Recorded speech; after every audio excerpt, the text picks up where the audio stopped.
Hello and welcome back to the channel. In today's tutorial, I'll show you how to convert your PowerPoint presentation into a PDF file. This is very useful if you want to share your slides in a format that looks the same on any device, without worrying about changes in design or fonts. With your PowerPoint presentation open, click on File in the top left corner. From the File menu, choose Save As. A window will open asking where you'd like to save your file. Select a folder or choose Desktop so your file is easy to find. In the Save As Type drop-down, select PDF.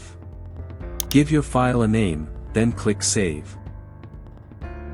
Go to the location where you saved it. You'll now see a PDF version of your PowerPoint presentation that you can easily share, print, or send via email. And that's it. You've successfully converted your PowerPoint presentation into a PDF file. It's quick, simple, and ensures your slides keep their exact formatting.